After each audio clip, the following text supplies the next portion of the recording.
The top story at the hour, the Russia-Ukraine conflict is far from over. In the latest, 3 people have been injured in Russia's Belgorod region after Ukrainian shells hit the town of Shebekino.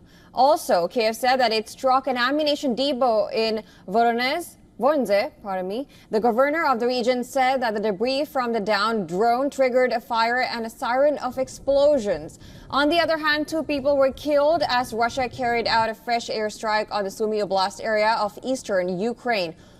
Now, Kiev said Moscow launched 67 drones in an overnight attack. Debris from a downed Russian drone was found next to Ukraine's parliament building. As tensions persist on the battlefield, Italian Prime Minister Giorgia Meloni has said that countries like India and China can play a role in ending the Ukraine's conflict with Russia. Russian President Vladimir Putin had spoken on the same lines on Thursday. Meloni's statements came after a meeting with Ukrainian President Volodymyr Zelensky on the sidelines of the European House Ambrosetti in Chernobyl. Addressing the annual conference, Meloni said China and India can play a role and must play a role in resolving the conflict in Ukraine. The only thing that cannot happen, she said, is to think that the conflict can be solved by abandoning Ukraine. Reports suggest India's National Security Advisor Ajit Doval is soon to travel to Russia to discuss the peace efforts. Just to remind you here, after Indian Prime Minister Narendra Modi's Ukrainian visit on August 23rd, he, in a telephonic conversation with Putin, had discussed sending Doval to Russia. Now, meanwhile, reports about a possible impending transfer of Iranian ballistic missiles to Russia are doing the rounds. Earlier, Ukraine's foreign ministry said that the deepening military cooperation between Russia and Iran was a threat to Europe and West Asia. The ministry called on the international community to increase pressure on Tehran and Moscow. It once again sought approval from the West for the use of long-range missiles inside Russia. So far, the U.S. and U.K. have been notably hesitant about allowing the use of Storm Shadow and other long-range missiles inside Russia, such as the U.S.-made ATACMS, fearing an escalation. However, the heads of the intelligence agencies of America and Britain said that the Western leaders need not be intimidated by Russia's threats of nuclear escalation. Sitting alongside Richard Moore, the head of MI6 CIA Director William Burns said, "Nobody in the West is going to be intimidated by such talks or any other behavior by the Russian state because we all recognize we've got to stay in this and we have to try and help the Ukrainians to restore their independence and sovereignty."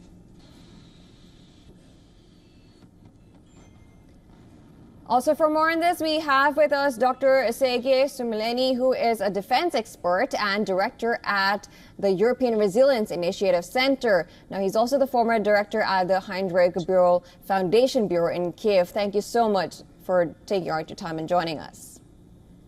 Thank you so much for having invited me today. Let me begin by asking you, Russia is not wasting any time to make progress in Ukrainian territory. The attacks and counterattacks are continuing, and it seems it has escalated in the past few days. How long and how far do you think Russia will go, considering that it has already attacked the farthest city in Ukraine, that's Lviv, while the debris from a downed drone was found next to Ukraine's parliament building? And of course, to note here, this comes amid Ukrainian parliament's reshuffling. Well, Russia will go as far as it can, and that means that Russia will use all its power, all missiles available, all drones available to hit as much as possible of Ukrainian targets, including, of course, civilian residential area. During the last week, we have seen that not only the city bordering Russia, like Sumy or Kharkiv, have been hit, but also Kyiv massively. Lviv in the west of Ukraine has been hit massively for the first time since months. And this is clear a sign that Russia wants to put pressure not on Ukraine, but on the West and demonstrate what Russia wanted to persuade West for a longer time, that you cannot win this war, etc. Of course, it's a lie. Of course, it's propaganda, because Ukraine can win this war. Ukraine has demonstrated by Kursk and Kherson, but Russia wants to demonstrate to the West that this war is so costly and so complicated that it's better to stop supporting Ukraine. And that is why Russia puts all into these bombardments of Ukrainian cities to scare the West, not Ukraine. Right. It's great that you mentioned Sumy. Now, the latest attack took place in Sumy, that lies just across the border from Russia's Kursk region, and you mentioned that as well, where Kiev launched a shock offensive on August 6th, which was aimed in part at creating a buffer zone inside Russia. Do you think Ukraine has failed to do so, as Russia is still pushing back? Well, I think that Ukraine is achieving pretty impressive success. And I've been to Ukraine-occupied territory of Kursk region just 3 weeks ago. I've been to Sumy recently, and the situation is quite different compared to what it used to be.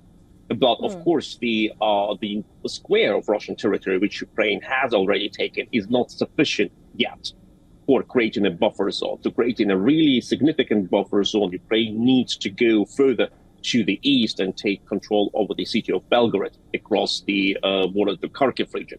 This will create a pretty much successful buffer zone. But once again, even if Ukraine controls a buffer zone up to, let me say, 50 or 80 kilometers from the border, it will have only 120 kilometers from Sumy to Russia-controlled region, which is still not enough to prevent any strike with Iskander missile, for example, which has a distance of up to 500 kilometers.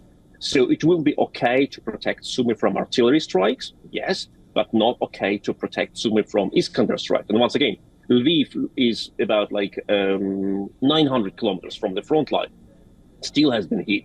So it is not about making the city like Sumy or Kharkiv completely protected from any type of strike, but protected from artillery strikes and some other strikes, which is already a huge success. It's great that you mentioned the distances. Now, this comes as the Ukrainian president is asking for long-range missiles from the West. Now, how long and far do you think the allies can stand with Ukraine, especially U.S., also considering the November elections?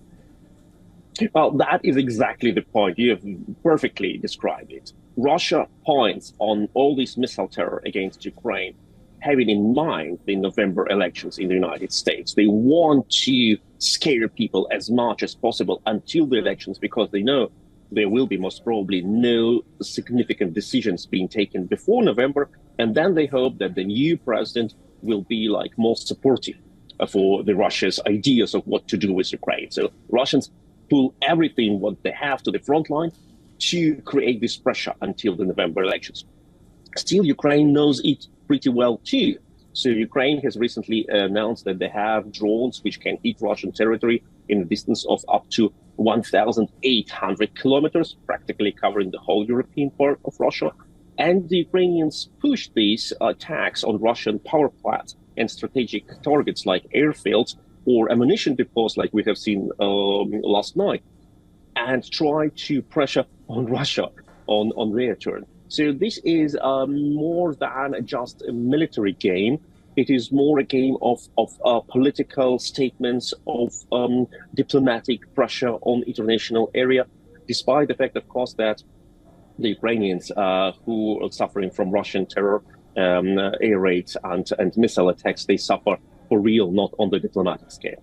Right. Talking of diplomatic here, of course, since it's a conflict, we're looking at resolutions. One last question before you go, and we would like you to briefly give your answer here.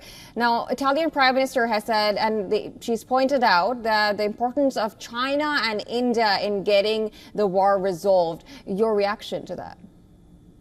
Well, of course, it is important to have these nations like India and China on the board of negotiation. The problem is that many, especially China, I'm afraid they don't quite understand, or they don't want to understand the goals which Russia sets for them.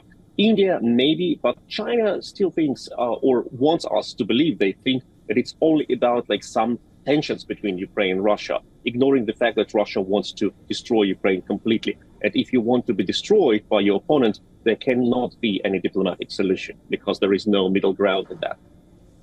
All right. Thank you so much for joining us. That was Dr. Giorgia Meloni, who is a defense expert, joining us from Berlin. Thank you so much for joining and giving your opinions. Thank you so much.